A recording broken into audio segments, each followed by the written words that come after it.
हो. नमस्कार, सुप्रभात करा सुरू. सुप्रभात. सज्जन श्रोते, साधक, चिंतक, वाचक, पाठक हो. आज आपणाला याआधी आपण पाहिल्याप्रमाणे उन्मनी अवस्थेत भू स्वहा म्हणजे सरळच भू म्हणजे अस्तित्व ते आपल्या शरीराद्वारे आहे. भोर लोक म्हणजे ज्ञान ते आपल्याला आत बाहेर होणाऱ्या प्राणायामाद्वारे म्हणजे चेतनेद्वारे प्राप्त होतं. आणि अर्थातच स्वरलोक म्हणजे तेज त्याची जाणीव आपल्याला मनामध्ये होते.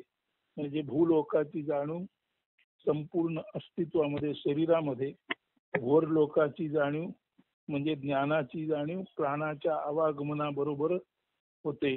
आणि अर्थातच स्वरलोक म्हणजे तेजाची जाणीव मनाच्या अत्यंत प्रकाशमान होण्याने होते. तर भूलोक, भोरलोक, स्वरलोक हे आपल्या देहातच आहेत.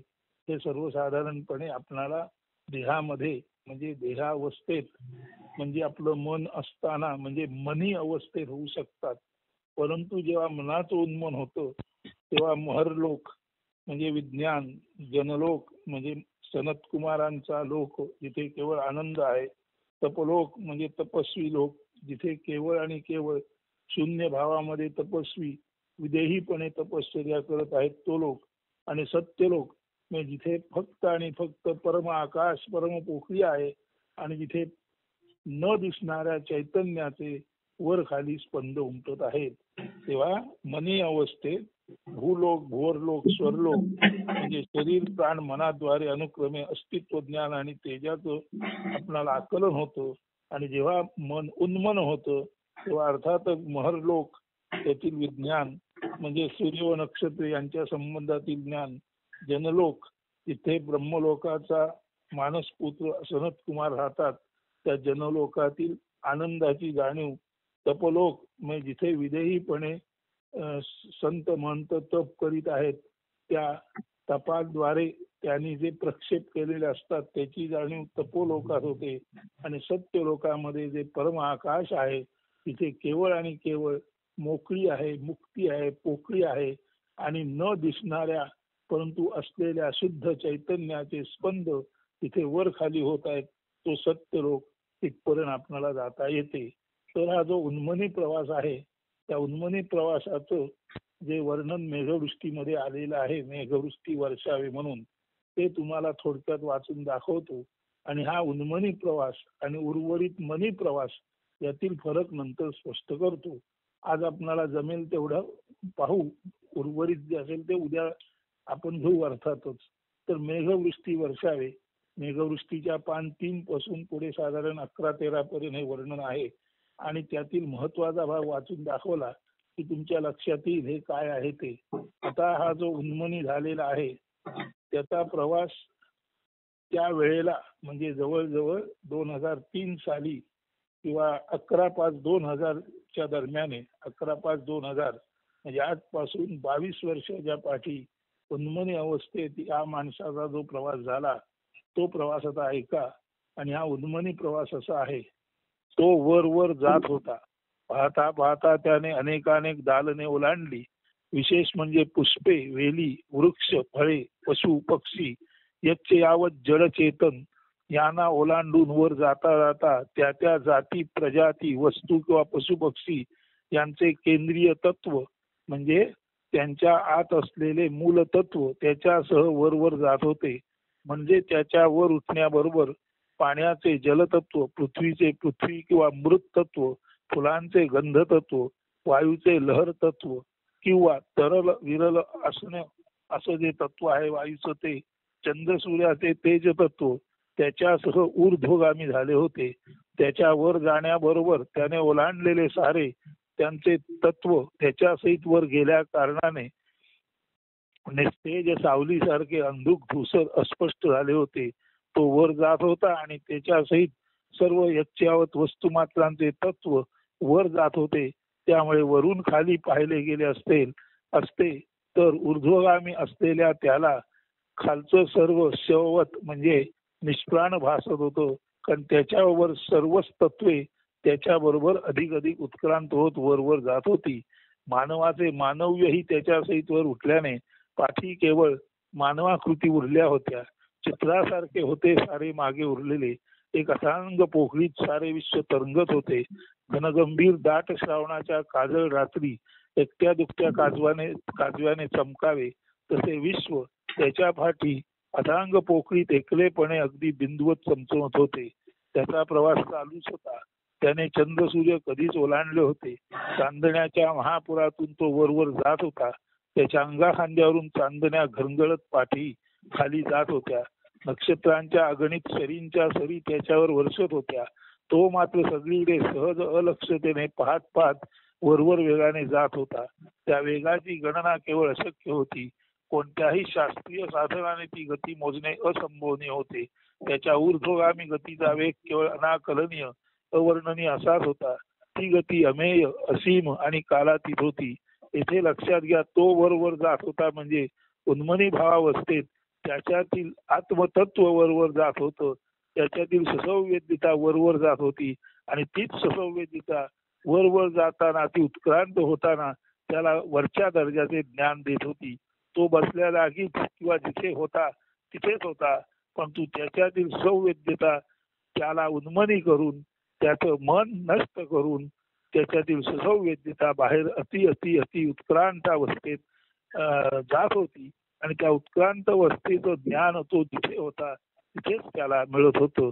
त्याने साऱ्या रूढी परंपरा शास्त्रे वेद पुराणे पूजा पद्धती दर्शने चाकोरी प्रणाली श्रद्धा आदर व्याख्या कुलजात धर्म गोत्र संस्कार संस्कृती गुरु शिष्य यांच्या बेड्या गुरुशिष्य रूपी बेड्या प्रांत राज्य देश इतकेच काय तर त्याचे स्वतःचे असणेही सहजतेने नाकारले होते म्हणजे त्याच्याद्वारे हे त्याच्या नकळत अलक्षिले गेले होते.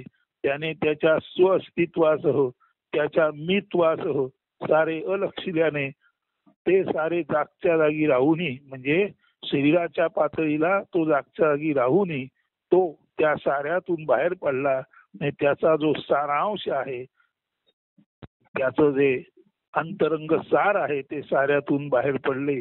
तो साऱ्यातून तत्वता बाहेर पडल्याने त्याच्या सहित साऱ्यांचा तत्वभाव म्हणजे त्याच्या भोवती जे होते त्यांचा तत्वभाव सुद्धा त्याच्या बरोबर बाहेर पडला. साऱ्यामध्ये असलेला तो सर्वांमध्ये असलेला तो साऱ्यामधून म्हणजे सर्वातून सार सर्वस्वाने बाहेर पडल्यावर सर्वांमध्ये असलेला तो सर्वांमधून सार सर्वस्वाने बाहेर पडल्यावर त्याच्या सहित त्याच्या आजूबाजूचं संपूर्ण सार सर्वस्व बाहेर पडले. म्हणजे तो बाहेर पडताच त्याच्या आजूबाजूचे संपूर्ण सार तत्व त्याच्या बरोबर वरवर जाऊ लागले. या सार तत्वाचा देह आता नवीन होता, तो तत्वदेह होता. त्यामुळे त्या तत्वदेहापुढे आता सारे देह जे भौतिक आहेत ते आता सारे देह मग ते चंद्र सूर्य ग्रह नक्षत्रे तारे का असेनात तिथे अस्पष्ट अंधुक आणि अर्थहीन झाले होते. तत्व किंवा सार जडदेहाकडे शवाकडे असाराकडे लक्ष देऊच शकत नव्हते. तत्व किंवा सार म्हणजे सार तत्व किंवा सार म्हणजे सार तत्व जडदेहाकडे शवाकडे असाराकडे लक्ष देऊच शकत नव्हते. तत्वाने तत्वहीन सत्वहीन मागे सारे सोडले होते. त्याचा कैवल्याचा प्रवास चालूच होता. लखलखीत उजळलेल्या चांदण्याच्या प्रदेशातील तो तत्वप्रवास होता. अचानक एक सर्वव्यापक आणि सर्वातीत महाप्रचंड विशाल काय हाताचा पंजा त्याच्या डोक्यावर पडला. तत्वदेहावर तत्वशीर्षावर तत्वदेहाच्या मस्तकावर जो पंजा जो हात टिकवू शकतो स्थिर राहू शकतो त्या हाताच्या सामर्थ्याची कल्पना करता येते का पहा. जगातील सार सर्वस्व या तत्वदेहात प्रकाश देहात सामावले आहे. त्या देहाच्या शीर्षावर त्या तत्व शीर्षावर त्या प्रकाश शीर्षावर एक विलक्षण शक्तिशाली हाताचा पंजा पडला. त्या पंजाने त्याला खाली लोटले. अतीव वेगाने वर जाणारा तो वर जाण्याच्या वेगाच्या कितीतरी अधिक पट वेगाने खाली येऊ लागला. वरवर जाणारा विलक्षण गतिशील असा तो अति विलक्षण गतीने खाली येऊ लागला. तो हात कुणाचा बरे. त्या हातापाटील देह किंवा त्या हाताचा मालक त्याला आजपर्यंत दिसलेला नाही. निर्गुण निराकार परब्रह्म किंवा आदी कारणाने किमान आवश्यक सगुण साकारता धारण करून त्याला प्रकाश देहाला किंवा तत्व देहाला प्रचंड अनाकलनीय ऊर्जेने खाली ढकलले.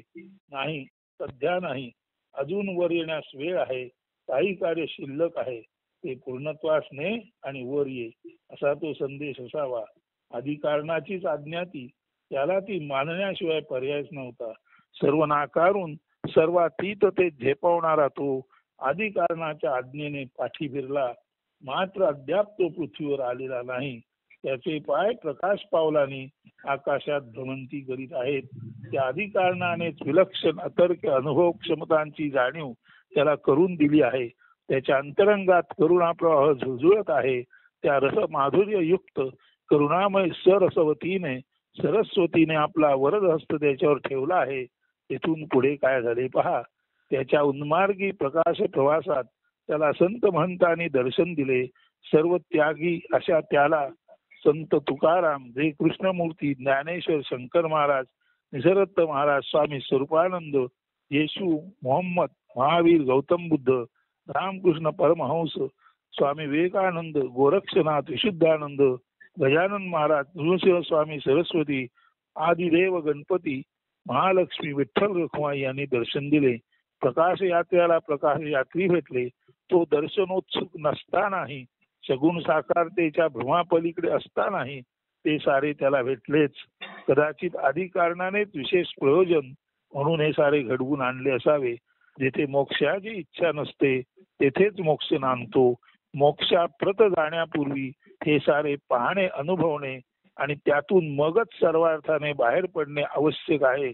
ते पहावे, अनुभवावे लागतेच. म्हणूनच त्या आधी कारणाने आपल्या अतर्क्य हाताने हे सारे घडवून आणले असावे. प्रकाश देह का असेना, पण जोपर्यंत देह आहे तोपर्यंत ती मर्यादाच आहे.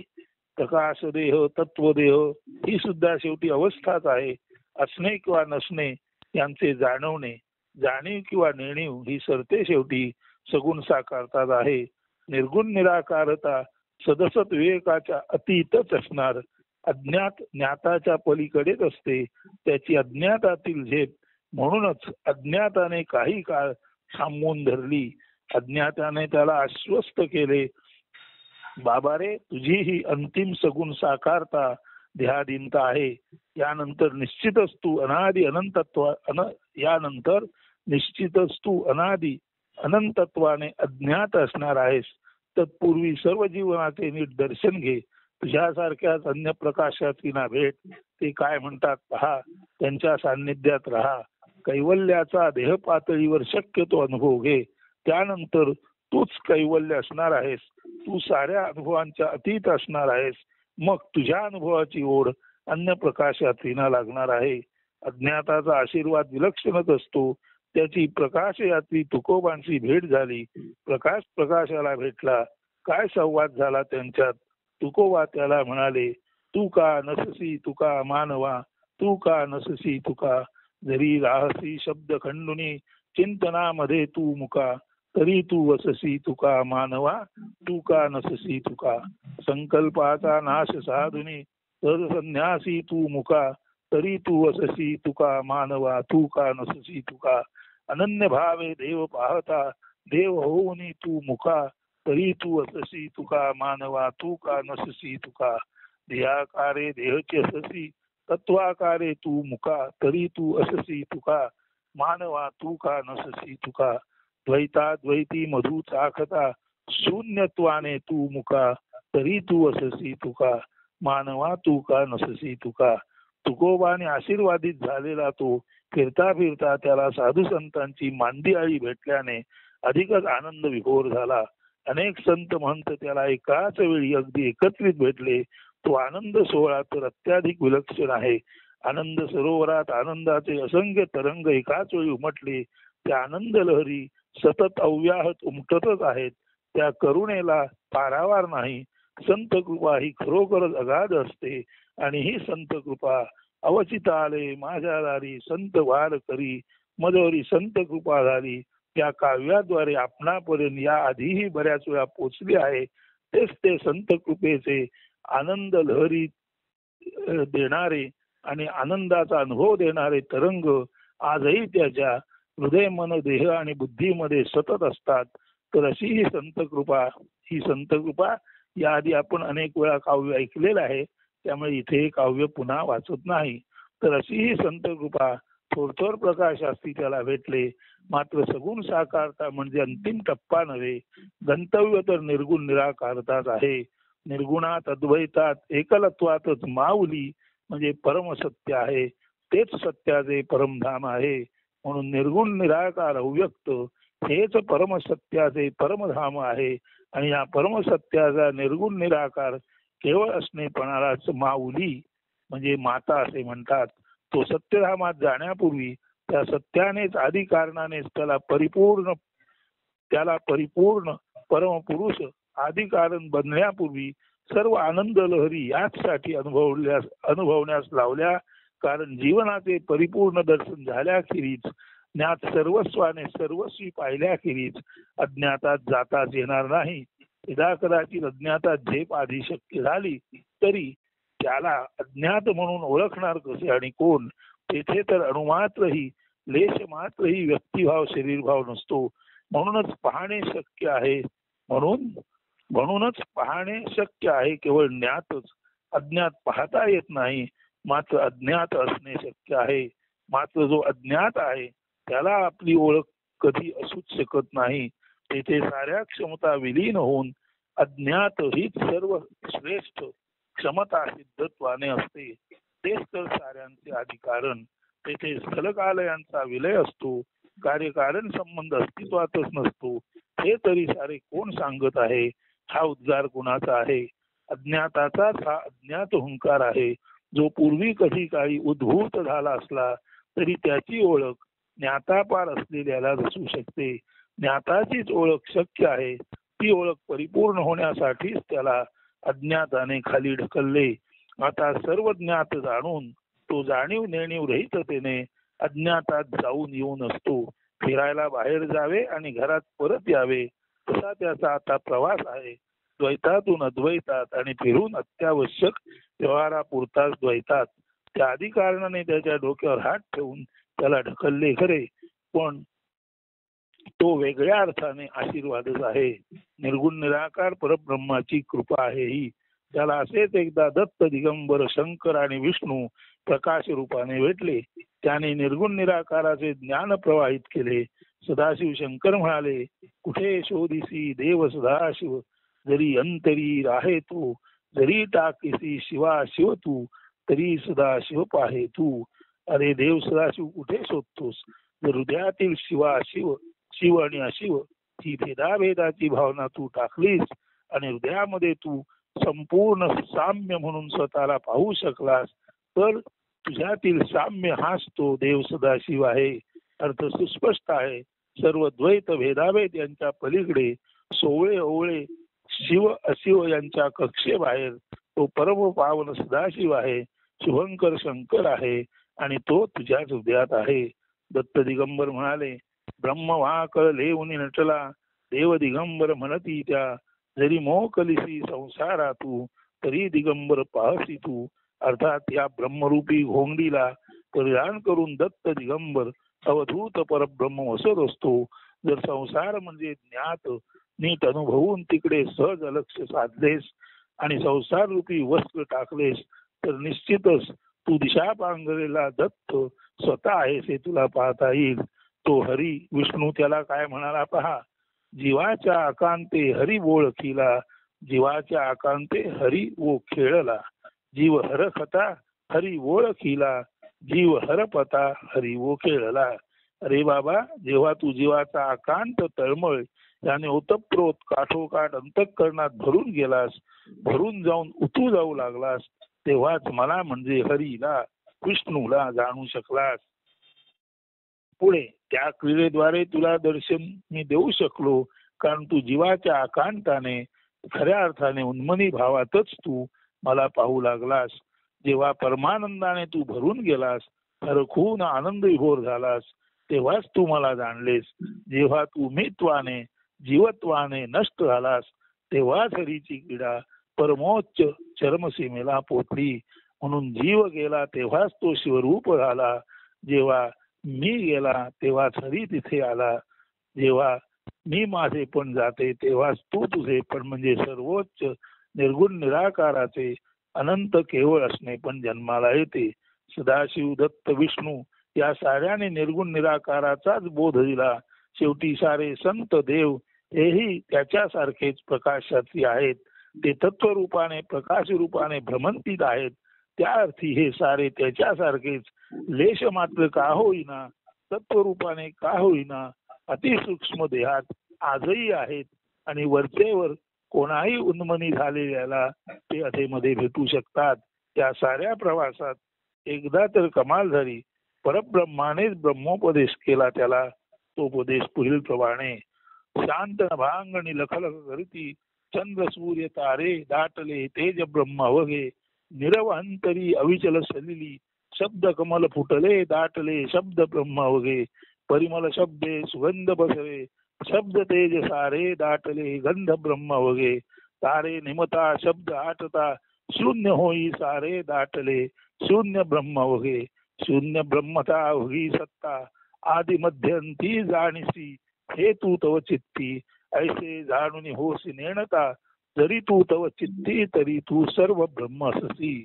अर्थात आकाशाच्या पटावर चंद्र सूर्य तारे उदयास येतात, त्याला तेज ब्रह्म म्हणतात. शांत निवांत मनाचा निस्तब्ध नीरव सरोवरात शब्दरूपी ब्रह्मकमळे उगवतात, त्याला शब्द ब्रह्म म्हणतात. अशा शब्द कमलांचा परिमल सर्वत्र पसरतो. अशा शब्दगंधाने सारे सारे भरून जाते, तेच गंध ब्रह्म होय. मात्र आकाशपटावरचे चंद्र सूर्य तारे मावळतात, मनपटलावरील शब्द विरतात, तेव्हा काय उरते? आकाश उरतेच ना, मन उरतेच ना. होय, असे आकाश असे मन हे चित्रे नष्ट झाल्यावर पडदा उरतो, चित्रे दाखवणारा पट उरतो. त्याप्रमाणे असे आकाश आणि असे मन हे अविकारी असते. चित्रे जन्मतात, नष्ट होतात, रूपांतरित होतात, मात्र पडदा उरतोच. तसे सारे आकार रूपे गुण नष्ट झाल्यावर जे उरते तेच शून्य ब्रह्म होय. वास्तवात हे शून्य ब्रह्म नसते, तर पूर्ण ब्रह्म असते. सर्व मनांचा आशय, चित्रांचा भाव या शून्य ब्रह्मात एकरस झालेला असतो. हाच तो ब्रह्मभाव. या ब्रह्मभावाला जो जाणतो, शून्य हेच पूर्ण हे जो जाणतो, आदि मध्यंती शून्यच असते हे जो जाणतो, तो असतो सर्व जाणीवा नेणीवा जिथे विलय पावले आहेत, एकरस झाले आहेत, त्या साऱ्यांचा साक्षी सर्वातीत हेच ते सर्व ब्रह्म आदि कारण. हे आदि कारण सर्वांचे जनिते आहे. ही विश्वयोनी आहे, मात्र हे स्वयमेव आहेच आहे. हे अयोनी जे आहे ते जन्मले नाही व मरणेही शक्य नाही, असे कैवल्य आहे. पहा, दर्शन घ्या. ब्रह्मलोचने ब्रह्म न्याहाळिता, ब्रह्मी ब्रह्म झाला ब्रह्म न्याहाळता, ब्रह्मी ब्रह्म होऊन ब्रह्मा पार जाई, त्यासी कैसा काही आदि अंतराही. ब्रह्माने दिलेल्या दिव्य दृष्टीने त्याने ब्रह्म न्याहाळले, पाहिले. तो ब्रह्मामध्ये विलय पाहून स्वतः ब्रह्मच झाला. न्याहाळता म्हणजे न्याहाळणारा, स्वतःच परब्रह्म झाला. द्रष्टा दृश्य पाहता पाहता द्रष्टा दृश्य आणि दर्शनी त्रिपुटी विलय पावली. ब्रह्म पाहणारा करता म्हणजे न्याहाळता. ब्रह्म म्हणजे कर्म आणि न्याहाळणे म्हणजे पाहणे ही क्रिया. म्हणून न्याहाळता, न्याहाळणे आणि ब्रह्मरूपी कर्म. ब्रह्म पाहणारा करता म्हणजे न्याहाळता. तो जे पाहतो ते ब्रह्म म्हणजे कर्म, आणि ब्रह्म आणि ब्रह्म पाहणारा याच्यामधील जी प्रक्रिया न्याहाळणे ती क्रिया. म्हणून ब्रह्म पाहणारा करता, ब्रह्म कर्म आणि त्यामधील न्याहाळण्याची क्रिया, ही त्रिपुटी विलय पावली. ते सारे परब्रह्मत्व झाले. असे हे कळणारा ब्रह्मात ब्रह्म होऊन ब्रह्मीभूत झाल्यावर ब्रह्माच्याही पलीकडे गेला. सर्वसाक्षी आदि कारण बनला तो. आता त्याला अंतपार कसा असणार? आदि कारणाचे कारण असत नाही, ती आहे सर्वातीतता, सर्वांच्या पलीकडील असणे.